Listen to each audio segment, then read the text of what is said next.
Hello friends, welcome back to my channel. This is cup 50 day trading challenge का date 29 है। तो आइए देखते हैं हमने कहाँ ट्रेड वगैरह लिया है। तो फर्स्ट में मार्केट एक फ्लैट ओपन हुआ और यहाँ से एक लो नीचे आया। उसके बाद में ऊपर जाने के बाद में यहाँ पे लोअर लोअर बनाया। तो फर्स्ट ट्रेड मैंने यहाँ पर लिया था। जैसे कि मैं ऑप्शन में आपको बता दूं तो मेरा फर्स्ट ट्रेड मैंने यहाँ पर लिया था और ट्रेड लेते ही मेरा ऐसे लेट हो चुका था। तो सेकंड ट्रेड में मैंने एक री एंट्री लिया। यहाँ पर मार्केट आया नीचे, फिर ऊपर गया, एक लोअर और फॉर्म बनाया और एक रेंज में था। तो यहाँ पर मैंने एक ट्रेड लिया जिसमें मेरा बाइंग प्राइस यहाँ पर था और कुछ 10 पॉइंट के आसपास प्रॉफिट मिला। बट फिर नेक्स्ट कैंडल में मेरा यहाँ पर ऐसे लीड हो चुका था।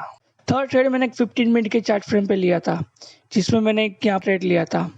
ऊपर जाने के बाद एक लोअर और फॉर्म हुआ तो मैंने यहाँ पर ट्रेड ले लिया था। ये मैं अक्सर यहाँ पर ट्रेड लेता बट मैंने इस ट्रेड को यहीं पे ले लिया था। और जैसे ट्रेड नीचे आया तो मुझे कुछ 1:1 का प्रॉफिट मिला, जैसे कि 30 पॉइंट के आसपास कुछ प्रॉफिट मिल रहा था। बट नेक्स्ट कैंडल जैसे बना और वो ऐसे लेट हो चुका तो उसमें मेरी एंट्री प्राइस यहाँ पर थी। मैंने यहीं पे उस ट्रेड को ले लिया था और यहाँ पे अपना एसएल रख दिया था और 1:1 के आसपास प्रॉफिट मिला। देन नेक्स्ट कैंडल में मेरा एसएल लेट हो चुका था। तो आज टोटल मैंने 3 ट्रेड लिए हैं। तो अभी तक का सबसे बड़ा लॉस हमने बुक किया है कुछ 1350 रुपए के आसपास, जिसमें हमने 100 पॉइंट के आसपास लॉस बुक किया है।